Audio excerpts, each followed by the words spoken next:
Hello student, তোমাদের সকলকে স্বাগত জানাই ক্ল্যারিটি ক্লাস কমার্সের একটি নতুন ভিডিওতে। তো আগের ক্লাসে আমরা হিসাব খাত বা অ্যাকাউন্ট এবং তার টাইপ শিখেছিলাম। তো আজকের ক্লাসে আমরা জার্নাল স্টার্ট করতে যাচ্ছি।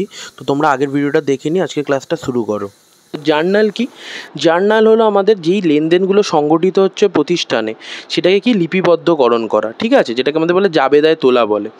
এবার এই জিনিসটার জন্য তো কিছু নিয়ম আমাদের করতে হবে, নাকি নর্মাল আমি লিখে দেবো যে না, রামের কাছে আমি 10 টাকা পাই বা আমি 5 টাকার হলে এই জিনিস কিনলাম, এরকমভাবে তো অ্যাকাউন্টেন্সিতে লেখা হবে না, সেটা আনসাইন্টিফিক হবে এবং সেটা আমাদের হিসাব করতেও খুব অসুবিধা হবে।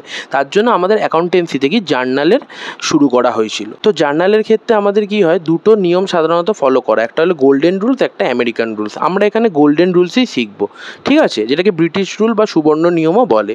এবার এই ক্ষেত্রে কি হয়, তিনটে অ্যাকাউন্ট আমরা জেনেছিলাম গোল্ডেন রুলসের জন্য, একটা হলো পার্সোনাল অ্যাকাউন্ট, একটা হলো রিয়াল অ্যাকাউন্ট, একটা হলো নমিনাল অ্যাকাউন্ট। এবার এই অ্যাকাউন্টের ওপর নির্ভর করে কয়েকটা নিয়ম আছে এই গোল্ডেন রুলসের মধ্যে বা সুবর্ণ নিয়মে। সেই অনুযায়ী এই অ্যাকাউন্টগুলোকে ডেবিট বা ক্রেডিট করা হয়। ওকে, তো এখানে লক্ষ্য করো যে পার্সোনাল অ্যাকাউন্টে আমাদের কি বলেছে, যে receiver is debit and giver is credit. Personal account আমরা কি জানি, মানে ব্যক্তি সংক্রান্ত হিসাব, যার মধ্যে রাম একজন ব্যক্তি, ব্যাংক একটা ব্যক্তি। আমরা শিখিয়ে দিয়েছি কেন ব্যাংক একটা আইনের দ্বারা সৃষ্টি আলাদা একটা ব্যক্তি, বা কোনো একটা বিজনেস, রামকমল এন্টারপ্রাইজ ইত্যাদি। তো এইগুলো এক একটা ব্যক্তি বলা হচ্ছে। এই অ্যাকাউন্ট যেইখানে আছে সেখানে যে রিসিভ করবে যে কোনো জিনিস, সেটাকে আমাদের কি বলা হবে, ডেবিট, এবং সে যদি কোনো জিনিস দেয় সেটাকে বলা হয় ক্রেডিট। যেরকম রাম একটা টাকা দিল, তখন সে কি করলো, সে জিনিসটা দিল, তখন রামকে ক্রেডিট করা হবে, রাম অ্যাকাউন্টকে। এবং সে যদি কোনো একটা টাকা রিসিভ করলো, পেলো, তখন সেটাকে কি বলা হবে, ডেবিট করা হবে। এবার তোমরা আস্তে আস্তে যখন জার্নাল বা কোনো ট্রানজ্যাকশন দেখবে, সেই অনুযায়ী তোমরা শিখতে থাকবে। আপাতত এই নিয়মগুলোকে মনে রাখো। তারপর রিয়াল অ্যাকাউন্টের ক্ষেত্রে কী হবে, যখনই রিয়েল অ্যাকাউন্ট তোমার কাছে কোনো অ্যাসেট আসবে, সবসময় মনে হবে এটা তোমার বিজনেসের পার্সপেক্টিভে ভাববে, তোমার বিজনেস যেটা খুলেছো সেই অনুযায়ী ভাববে। যখন তোমার কাছে অ্যাসেট আসছে, কী বলছে, অ্যাসেট কামস ইন, তখন ডেবিট করবে। তোর একটা ক্যাশ তো একটা অ্যাসেট, এবার তোমার কাছে বিজনেসে যখন আসলো তখন সেটাকে ডেবিট করবে, এবং যখন আমি কোনো কিছু কিনছি সেটা বেরিয়ে যাচ্ছে, তখন আমরা কী করব, গোজ আউট, তখন আমরা কী করব, ক্রেডিট। তারপর নমিনাল অ্যাকাউন্টের জন্য কোনো খরচ বা ক্ষতি হলে তখন আমরা ডেবিট করব, ঠিক আছে, যেমন স্যালারি দিচ্ছে, এটা একটা খরচ হয়ে গেল, তখন আমরা ডেবিট করব স্যালারিটাকে। কোনো ইনকাম বা গেন করলাম তখন ক্রেডিট করবো, ধর ইন্টারেস্ট পেলাম তখন আমরা ইন্টারেস্ট অ্যাকাউন্টটাকে কী করবো, ক্রেডিট করব। তাহলে বোঝানো গেল। তাহলে ডেবিট ক্রেডিটের একটা সাধারণ নিয়ম তো বললাম, যে ডেবিট ক্রেডিটের মানে কি বা এটা কী বলা হয়, কিন্তু ডেবিট ক্রেডিট এই গোল্ডেন রুলসে একটা নির্দিষ্ট নিয়ম অনুযায়ী ধরা হয়। মানে ডেবিট বা ক্রেডিট বলতে কোনো জিনিসকে প্লাস করা বা কোনো জিনিসকে মাইনাস করা, এটা কি বিভিন্ন অ্যাকাউন্ট অনুযায়ী ভ্যারি করে, ঠিক আছে। তো পার্সোনাল অ্যাকাউন্টের জন্য রিসিভার ইজ ডেবিট এবং গিভার ইজ ক্রেডিট। রিয়াল অ্যাকাউন্টের জন্য তোমার বিজনেসে অ্যাসেট আসলে ডেবিট হবে এবং অ্যাসেট বেরিয়ে গেলে ক্রেডিট হবে। এবং নমিনাল অ্যাকাউন্টের জন্য কোনো খরচ বা লস হলে সেটা আমাদের ডেবিট হবে, এবং ইনকাম বা গেনস হলে এটা তোমাদের ক্রেডিট হবে। তো এই জিনিসটা তোমরা সবাই পারফেক্টলি মনে রাখার চেষ্টা করবে, ঠিক আছে। আস্তে আস্তে জার্নাল করতে করতে আমরা মনে রাখতে পারবো। ওকে, তো এক্ষেত্রে দেখো আমি কয়েকটা ট্রানজ্যাকশান এখানে নিয়েছি। এখানে আমরা কোনো জার্নালের ফরম্যাটে যাচ্ছি না, কিছুতে যাচ্ছি না, জাস্ট আমরা সেই ট্রানজ্যাকশান অনুযায়ী আমরা কী করবো, প্রথমে অ্যাকাউন্টগুলোকে নির্বাচন করবো এবং কোনটাকে ডেবিট করবো কোনটাকে ক্রেডিট করবো দেখবো, ঠিক আছে। তো দেখা যাক, প্রথমে কি বলেছে, sold goods in cash for 10,000। প্রথমে আমাদের এন্ট্রিটাকে ভালো করে, 1 নম্বর স্টেপ হলে এন্ট্রিটাকে আমাদের ভালো করে পড়তে হবে। ওকে, ঠিক আছে, নগদে আমরা 10,000 টাকা জিনিস বিক্রি করেছি। এবার এক্ষেত্রে আমাদের কোন অ্যাকাউন্টগুলোকে আমরা ইনভলভ করব, ঠিক আছে, এইটাই তোমাদের জার্নাল। ওকে, আমরা যেটা লিখবো সেটাই আমাদের জার্নাল, কিন্তু আমি এটা ফরম্যাটে আমরা নেক্সট ক্লাস থেকে অঙ্ক নিয়ে আলোচনা করবো, ফরম্যাটটা কী করে হবে। আগে তোমাদের কনসেপ্টটা আমরা বুঝিয়ে দিই আমি। ওকে, তো এইখানে দুটো অ্যাকাউন্ট ইনভলভ হবে। আর মনে রাখবে এটাকে আমরা কি বলেছি, double entry system. Double entry সিস্টেমে কোনো জিনিস ক্রেডিট হবে এবং কোনো জিনিস সবসময় ডেবিট হবে, ঠিক আছে। এর দুটো ইফেক্ট হবেই হবে, এবং এর ফলে কি দুটো অ্যাকাউন্ট এর মধ্যে ইনভলভ থাকবে মিনিমাম। এবার একের বেশিও হতে পারে যে ডেবিট হচ্ছে বা একের বেশি ক্রেডিট হচ্ছে, আর ডেবিট আর ক্রেডিটের যোগফল সবসময় সমান থাকবে, এটা মনে রাখবে। ওকে, তো আমি জিনিস বিক্রি করছি, আমার যেটা বিজনেসের, ক্যাশে 10,000 টাকা। এর ফলে কী করছি, আমি জিনিস বিক্রি করছি, এর ফলে কী, আমি সেলস করলাম, মানে কি, জিনিস বিক্রয় করা মানে কি, সেল করা। এবং সেল করার ফলে আমাদের কি আসবে, আমাদের কাছে ক্যাশে বিক্রি করছি, তাহলে মানে কি আমাদের 10,000 টাকা ক্যাশ আসবে, 10,000 টাকা আমার কি টাকা নগদ আসবে। তাহলে এই ক্ষেত্রে দুটো অ্যাকাউন্ট হবে, একটা হবে আবার সেলস অ্যাকাউন্ট, একটা হবে আমাদের অ্যাকাউন্টটাকে আমরা দেখিনি, একটা হবে সেলস অ্যাকাউন্ট, আর একটা আমাদের কি হবে, ক্যাশ অ্যাকাউন্ট। কী হবে, ক্যাশ অ্যাকাউন্ট। ওকে, তো এবার কোনটাকে আমরা ডেবিট করব, কোনটাকে আমরা ক্রেডিট করব আগে বুঝি। এখানে টাকাটা অতটা ইম্পর্টেন্ট না, টাকাটা 10,000 দুদিকেই হবে, কিন্তু আগে আমরা বুঝে নিই যে এখানে কোনটাকে ডেবিট কোনটাকে ক্রেডিট এবং অ্যাকাউন্টটাকে নির্বাচন কী করে করব। তারপর তো আমরা একটা অঙ্ক করে ফরম্যাটে কী করে লিখতে হয় সেটা জানবই। তাহলে এই ক্ষেত্রে দেখো সেলস অ্যাকাউন্টটা কী অ্যাকাউন্ট আগে আমাদের জানতে হবে নিয়ম অনুযায়ী। সেলস অ্যাকাউন্টটা আমাদের কী অ্যাকাউন্ট? Nominal account. কেন? ইনকাম গেন, কেন সেলস করলে ইনকাম গেন হতে পারে বা এক্সপেন্স লসও হতেও পারে, ঠিক আছে। তো এইটা আমাদের কিছু নমিনাল অ্যাকাউন্ট বা নামিক হিসাব খাত। এর জন্য আমাদের সেলস অ্যাকাউন্টটাকে আমাদের কী করতে হবে এক্ষেত্রে? ডেবিট করতে হবে নাকি ক্রেডিট করতে হবে? ক্রেডিট করতে হবে। কেন? সেলের ফলে আমাদের কী হচ্ছে? সেলের ফলে আমাদের বিজনেসের মধ্যে টাকা আসছে, তার জন্য এটা আমাদের কী করতে হবে? ক্রেডিট হবে, ঠিক আছে। এটা আমাদের ইনকাম হচ্ছে এবং আমাদের বিজনেসে টাকাটা আসছে কি? এটা একটা অ্যাসেট, ঠিক আছে। অ্যাসেট মানে কি? ক্যাশ। এটা ক্যাশ কি অ্যাকাউন্ট? Real account. তাহলে অ্যাসেট কামস ইন, বিজনেসে টাকা আসছে, তখন আমাদের কী করতে হবে? এটাকে ডেবিট করতে হবে। তো ফার্স্ট এন্ট্রিটা বোঝা গেল।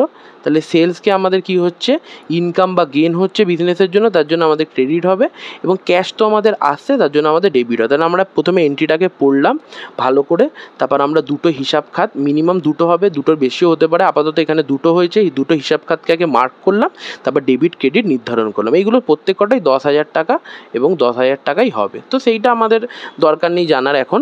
আপাতত আমাদের হিসাব খাতটাকে চিহ্নিত করা বা অ্যাকাউন্টকে চিহ্নিত করা, ডেবিট ক্রেডিট বার করা, এটা আমাদের উদ্দেশ্য। ওকে, এর পরেরটা দেখো, purchase machinery in cash 1 lakh, মানে 1 লাখ টাকার আমরা মেশিনারি কিনছি ক্যাশে, ঠিক আছে। এক্ষেত্রে কী হচ্ছে? এই ক্ষেত্রে তোমরা এবার বুঝতে পারছো দুটো অ্যাকাউন্ট ইনভলভ হবে এক্ষেত্রে। একটা কী হবে? আমাদের কী হচ্ছে? মেশিনারি ক্যাশে কিনছি, ফলে কী হচ্ছে? আমাদের মেশিনারি আসছে এবং ক্যাশ বেরিয়ে যাচ্ছে। তাহলে দুটো অ্যাকাউন্ট আমাদের কী হবে?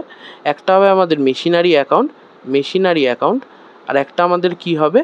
Cash account. একটা আমাদের কী হবে? Cash account. তাহলে মেশিনারি অ্যাকাউন্ট আমাদের কী হবে? ডেবিট হবে নাকি ক্রেডিট হবে? কেন? মেশিনারি কী অ্যাকাউন্ট? একটা রিয়াল অ্যাকাউন্ট, মানে অ্যাসেট মেশিনারি কি আসছে নাকি যাচ্ছে? আসছে, তাহলে এটা আমাদের কী হবে? ডেবিট হবে। ওকে, এটা তাহলে আমাদের ডেবিট হলো। এবং ক্যাশ আমাদের কী অ্যাকাউন্ট? ক্যাশও আমাদের রিয়াল অ্যাকাউন্ট। তাহলে ক্যাশ আমাদের আসছে নাকি যাচ্ছে। বিজনেসের রেসপেক্টিভ হবে, আমার বিজনেসে ক্যাশ বেরিয়ে গেল এবং মেশিনারি আসলো, মেশিনারি রিয়াল অ্যাকাউন্ট আসলো, তার জন্য কামস ইন ডেবিট হলো, এবং ক্যাশ বেরিয়ে গেল, তার জন্য ক্যাশ আমাদের কী হবে? ক্রেডিট হবে। বোঝাতে পারলাম? এবার স্যালারি পেড করলাম। স্যালারি কিসে পেড করবো? সাধারণত বলা থাকলে আমরা ক্যাশেই পেড করছি স্যালারি, তাই তো। এবং তাহলে স্যালারি আমরা পেড করলাম। তাহলে দুটো অ্যাকাউন্ট হচ্ছে, একটা হচ্ছে স্যালারি অ্যাকাউন্ট, স্যালারি দিচ্ছি, একটা হবে স্যালারি অ্যাকাউন্ট, একটা আমাদের কী হবে? Cash account. Okay, cash account. তাহলে স্যালারি অ্যাকাউন্ট আমাদের কী অ্যাকাউন্ট? আমাদের কী হচ্ছে? এক্সপেন্স বা লসেস হচ্ছে, ঠিক আছে, তার জন্য এইটা আমাদের নমিনাল অ্যাকাউন্ট হলো। আর ক্যাশ অ্যাকাউন্ট আমাদের কী জানি? রিয়াল অ্যাকাউন্ট, কোনো একটা অ্যাসেট। তাহলে এই ক্ষেত্রে এবার ইফেক্টটা কী হচ্ছে? এক্ষেত্রে আমাদের কি স্যালারি দিচ্ছে, আমাদের ক্যাশ বেরিয়ে আছে, তার জন্য এটা আমাদের কী হবে? গোজ আউট, তাহলে ক্রেডিট হবে। এবং স্যালারি আমাদের কী অ্যাকাউন্ট? স্যালারি আমাদের নমিনাল অ্যাকাউন্ট, এর জন্য এটা কী হবে? ডেবিট হবে। তাহলে স্যালারি অ্যাকাউন্ট আমাদের এক্সপেন্স হলো, তার জন্য ডেবিট হলো। তাহলে বোঝাতে পারলাম তিনটে এন্ট্রি দ্বারা। প্রথমে এন্ট্রিটাকে ভালো করে পড়বে, পড়ার পর তারপর কী করবে? হিসাব খাতগুলোকে বা অ্যাকাউন্টগুলোকে আইডেন্টিফাই করবে, ঠিক আছে, ভালো করে। এবার এই অ্যাকাউন্টটাকে আইডেন্টিফাই তোমাদের এই অভিজ্ঞতাটা কী করে হবে? যত তোমরা বিভিন্ন এই জার্নালসগুলো, মানে এই ট্রানজ্যাকশানগুলো সলভ করে জার্নালের আকারে করতে থাকবে, এরকমভাবে চিহ্নিতকরণ করতে থাকবে, তত তোমাদের অভিজ্ঞতা এবং তত তোমরা অ্যাকাউন্টগুলোকে ভালো করে চিহ্নিত করতে হবে। প্রথম অসুবিধা হবে কোনটা? তোমরা হয়তো বলতে পারো স্যালারি অ্যাকাউন্টকে এক্সপেন্স অ্যাকাউন্ট, এরকম অনেকে থাকে না, অসুবিধা হয়, ভুলভাল বলতে পারো। সেটা কি আস্তে আস্তে তোমরা করতে করতে শিখে যাবে। এটাকে স্যালারি অ্যাকাউন্টই বলবে, এটাকে ক্যাশ অ্যাকাউন্টই বলবে, ঠিক আছে, এইভাবে হবে। তারপর ক্যাশ পেড টু কেপি শ 8,000 টাকা। তাহলে এইটা খুবই সিম্পল, তার মানে কি? কেপি শকে আমরা ক্যাশ দিচ্ছি, তার নমিনাল অ্যাকাউন্ট হবে কেপি শ অ্যাকাউন্ট। তাহলে কেপি শ আমাদের কী অ্যাকাউন্ট হলো? পার্সোনাল অ্যাকাউন্ট হলো। ওকে, আর ক্যাশ আমাদের গেল। তাহলে ক্যাশ আমরা সবসময় বিজনেসের রেসপেক্টিভ হয়, বিজনেসের জন্য কী হচ্ছে, কাকে টাকা দিচ্ছি বা কী কিনছি এবং কী বেরোচ্ছে, এইভাবে ভাববে, তাহলেই তোমরা বুঝতে পারবে, ঠিক আছে। তাহলে কেপি শো একটা পার্সোনাল অ্যাকাউন্ট, তাহলে সে কী করছে? রিসিভ করছে, তার জন্য কী হবে? ডেবিট হবে। এবং ক্যাশ আমাদের কি বিজনেস থেকে বেরিয়ে আছে, তার জন্য এটা কী হবে? ক্রেডিট হবে। ওকে, আর ক্যাশ ডিপোজিট করা হলো ব্যাংকে। কি আমাদের ব্যাংক আমাদের কি দুটো অ্যাকাউন্ট হবে, একটা ব্যাংকের টাকা পেলো, আমরা জানি ব্যাংক হলো পার্সোনাল অ্যাকাউন্ট, ঠিক আছে, ব্যাংক অ্যাকাউন্ট একটা হলো, আর একটা কী হলো? আমাদের ক্যাশ বেরিয়ে গেলো আমাদের হাত থেকে, এটা তো হাতে ধরো ছিল, কথার কথা ধরে নিচ্ছি, তার মানে ব্যাংক হলো আমাদের কি পার্সোনাল অ্যাকাউন্ট, তাহলে কি ব্যাংক হলো রিসিভ করছে, তার জন্য ব্যাংক আমাদের ডেবিট হবে। আর আমাদের ক্যাশ আমাদের কি হলো? একটা রিয়াল অ্যাকাউন্ট, তার জন্য আমাদের ক্যাশ কী হবে? বেরিয়ে যেতে, তাহলে ক্যাশ আমাদের কী হবে? ক্রেডিট হবে। মনে রাখবে, যখনই ব্যাংকে টাকা যাবে তাহলে ব্যাংক ডেবিট হবে এবং ক্যাশ ক্রেডিট হবে, এবং যখন আমরা ব্যাংক থেকে টাকা তুলবো তখন আমাদের কাছে ক্যাশ আসলো এবং ব্যাংকও আমাদের টাকা দিল, তাহলে ক্যাশ ডেবিট হবে, ব্যাংক ক্রেডিট হবে। তো এই নিয়ম অনুযায়ী তোমরা মনে রাখতে পারো। ওকে, তারপর স্টার্টেড বিজনেস উইথ ক্যাশ, এইটা একটা ইম্পর্টেন্ট এন্ট্রি। তো স্টার্টেড বিজনেস উইথ ক্যাশ 1,00,000 টাকা। এবার এক্ষেত্রে কোনটাকে ডেবিট করব, কোনটাকে ক্রেডিট করব? মনে রাখবে, যখনই আমাদের বিজনেস স্টার্ট করা হচ্ছে, আমরা পৃথক সত্তা অনুযায়ী জানি, পৃথক সত্তা ধারণা অনুযায়ী বিজনেস এবং ওনার আলাদা। এর ফলে কি হচ্ছে, যখনই আমরা বিজনেসের মধ্যে টাকা দিচ্ছি, সেই টাকাটা আমার পার্সোনাল থাকছে না, তখন সেটাকে আমাদের কি অ্যাকাউন্টেন্সি অনুযায়ী বিজনেসের টাকা ধরা হচ্ছে। এর ফলে কি হচ্ছে, বিজনেসের বুকসে আমরা এন্ট্রি করছি। প্রথম কথা, তার মানে কি, বিজনেসের ক্ষেত্রে কি আমাদের ক্যাশ আসলো, ঠিক আছে, ক্যাশ অ্যাকাউন্ট আসলো, তাহলে ক্যাশ অ্যাকাউন্ট ইনভলভ হবে।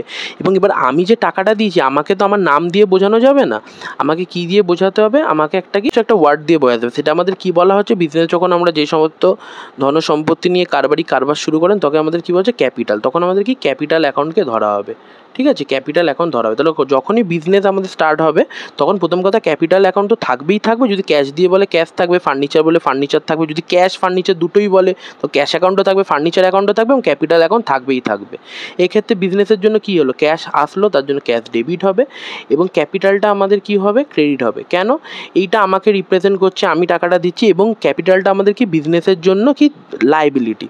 কেন, আমি বিজনেসকে টাকাটা দিয়েছি, বিজনেসকে আমাকে বিজনেস আমাকে প্রফিট কামিয়ে হোক বা লস করে হোক বা সেই টাকাটা অ্যাজ ইট ইজই হোক, আমাকে রিটার্ন করতেই হবে বছরের শেষে। এটা আমরা থিওরি পার্টসে আলোচনা করি, তার জন্য এটা আমাদের কী হবে, ক্রেডিট। মনে রাখবে, লায়াবিলিটি আমি শর্টে লিখে দিই, লায়াবিলিটির নেচার সবসময় ক্রেডিট হয়, আর অ্যাসেট সবসময় কী হবে, ডেবিট হবে, ঠিক আছে, এইটা মনে রাখবে। লায়াবিলিটি বাড়লে সবসময় ক্রেডিট করবে, আর হলো অ্যাসেট যখনই বাড়বে সবসময় কী করবে, ডেবিট করবে। এবং লায়াবিলিটি যখন কমবে তখন আমাদের ডেবিট হয়ে যাবে, এবং অ্যাসেট সবসময় যখন কমবে তখন আমাদের ক্রেডিট হয়ে যাবে। মানে উল্টো করা, আমি বললাম না যে ডেবিট ক্রেডিট প্লাস মাইনাসের হিসাবে বলা হয়, বিভিন্ন অ্যাকাউন্ট অনুযায়ী এইগুলো চেঞ্জ হতে থাকে। তাহলে এইটা জাস্ট মনে রাখবে যে লায়াবিলিটি যখন আমাদের ইনক্রিজ হবে, তোমরা জার্নাল করতে করতে শিখবে, এই নিয়মগুলো তো মনে রাখবে, কিন্তু আদার্স এটা মনে রাখবে, লায়াবিলিটির নেচার হলো ক্রেডিট, যখনই বাড়বে তখন লায়াবিলিটিকে ক্রেডিট করতে হবে, যখনই কমাতে হবে লায়াবিলিটিটাকে তখন সেটাকে উল্টো কী করে দিতে হবে, ডেবিট করে দিতে হবে। এটা জার্নাল করতে করতে আমরা আরও শিখবো। ওকে, তো আমাদের এই পার্টটা ছিল একদম বেসিক ইন্ট্রোডাকশন জার্নালের। এখানে আমরা অ্যাকাউন্টগুলো কী কী সেইগুলো জানলাম এই গোল্ডেন রুলস অনুযায়ী। যখন ট্রানজ্যাকশানগুলোর মধ্যে জার্নাল পাস করবো, সেক্ষেত্রে ডেবিট ক্রেডিট কীভাবে বিবেচনা করবে, এই গোল্ডেন রুলস অনুযায়ী বিবেচনা করবে। এবং প্রথমে জানলাম যে দুটো অ্যাকাউন্ট থাকবেই থাকবে এবং বেশি থাকতেই পারে, দুটো মিনিমাম থাকবে, এবং ডেবিট ক্রেডিটের অ্যামাউন্ট সবসময় সেম হবে। এবং আমরা অনেকগুলো ট্রানজ্যাকশান নিলাম, সেগুলোকে আমরা চিহ্নিতকরণ করলাম অ্যাকাউন্টগুলোকে, এবং ডেবিট ক্রেডিট সেইগুলো থেকে বিচার করলাম, ঠিক আছে। এবং আমরা বিজনেস উইথ ক্যাশ স্টার্টেড এই এন্ট্রিটাও আমরা আলোচনা করলাম যে ক্যাশ কেন ডেবিট হচ্ছে, ক্যাপিটাল কেন ক্রেডিট হচ্ছে, এবং ডেবিট হলে কী হয়, ক্রেডিট হলে কী হয়, ঠিক আছে। তো আপাতত এই জিনিসগুলো তোমরা যদি ভালো করে স্টাডি করো, তো তোমরা ভালো করে বুঝতে পারবে যে ডেবিট কীভাবে হচ্ছে বা ক্রেডিট কীভাবে হচ্ছে, বা কোনটা কোন অ্যাকাউন্ট ভালো করে বুঝতে পারবে। তো নেক্সট ক্লাসে আমরা কি করব, একটা প্রপার অঙ্ক নেব এবং ফরম্যাট কী করে হয় জার্নালে, এবং কী করে লিখতে হয় জার্নাল, একদম প্রপার যেটা বুকসের মধ্যে মানে হিসাবের মধ্যে যেটা কী করে তুলতে হয় অ্যাকাউন্টসের মধ্যে, সেইগুলো আমরা জানবো, ঠিক আছে। আপাতত যদি তোমাদের এই ভিডিওটা ভালো লেগে থাকে, তাহলে চ্যানেলটাকে সাবস্ক্রাইব করে নাও এবং চ্যানেলের পাশে থাকো। এই চ্যানেলে তোমরা অ্যাকাউন্টেন্সি শুধুমাত্র না, costing and taxation, computer application, business study সমস্ত চ্যাপ্টারের ভিডিও পরপর পেতে থাকবে। তো চ্যানেলটার পাশে থাকো এবং কমেন্ট করে জানাও তোমাদের কিছু বুঝতে অসুবিধা হচ্ছে কি না। এবং বুকসগুলো আমাদের এসে গেছে, সেগুলো চেক করতে পারো, এবং আমাদের অ্যাকাউন্টসের প্লেলিস্টও করা আছে, আর অন্যান্য সাবজেক্টেরও প্লেলিস্ট আসছে। ওকে, বাই।